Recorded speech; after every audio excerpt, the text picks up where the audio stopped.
അങ്ങനെ മച്ചന്മാർ ഇവിടുത്തെ പണി കഴിഞ്ഞിട്ടുണ്ട് കേട്ടോ. ഇനിയിപ്പോൾ ഇവിടെ ഇപ്പോൾ എടുത്ത പണി പറഞ്ഞാൽ ടിങ്കർ വർക്ക് എടുത്തിട്ടുണ്ട്, പിന്നെ 2 കോട്ട് പ്രൈമറും അടിച്ചിട്ടുണ്ട്. ഇനിയിപ്പോൾ ഇവിടുന്ന് നേരെ കൊണ്ടുപോയിട്ടൊരു ഫെൻഡർ ഫിറ്റ് ചെയ്യാണ്ട്, എൻജിൻ കയറ്റാണ്ട്, എൻജിനും ഗിയർ ബോക്സും സെറ്റ് ചെയ്യാണ്ട്, അത് കഴിഞ്ഞിട്ട് കുറേ ഇനിയിപ്പോൾ ആകെ ഈ ടിങ്കർ വർക്ക് എടുത്ത് പിന്നെ പ്രൈമർ അടിച്ച് ആ പണി മാത്രമേ ഇവിടുന്ന് എടുത്തിട്ടുള്ളൂ. ഇനി ബാക്കിയുള്ള പണികൾ ലൈറ്റ് സെറ്റിങ്, ഇലക്ട്രിക്കൽ വർക്ക്, ഫുഡിൻ്റെ വർക്കുകൾ, ഇൻറ്റീരിയർ വർക്ക്, കുറേ പണികൾ ഇനി എടുക്കാനുണ്ട്.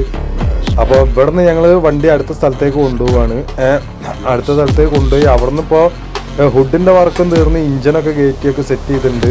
ഇഞ്ചിനും ഗിയർ ബോക്സൊക്കെ സെറ്റ് ചെയ്ത് ഹുഡിൻ്റെ വർക്ക് ഏതാണ്ട് തീർത്ത് കവറും കാര്യങ്ങളൊക്കെ അടിച്ച് ഹുഡൊക്കെ അടിപൊളിയായിട്ട് സെറ്റ് ചെയ്തിട്ടുണ്ട്. ഇനിയിപ്പോൾ എന്താ ചെയ്യേണ്ടത് വെച്ചാൽ ഇനിയിപ്പോൾ ഇവിടെ നിന്ന് ഇലക്ട്രിക്കലിൻ്റെ കുറച്ച് വർക്കുകളുണ്ട്. അതിനും വേണ്ടിയിട്ട് അടുത്ത സ്പോട്ടിലേക്ക് കൊണ്ടുപോകണം ഇലക്ട്രിക്കൽ വർക്ക് എടുക്കാൻ. അവിടെ കൊണ്ടുപോയിട്ട് ഇലക്ട്രിക്കൽ വർക്ക് എടുത്തിട്ട് വേണം ബാക്കി ഫിറ്റ്നസ് പരിപാടിയിലേക്ക് പോകാൻ വേണ്ടിയിട്ട്, ഫിറ്റ്നസ് എടുക്കാൻ വേണ്ടിയിട്ട് ഇലക്ട്രിക്കൽ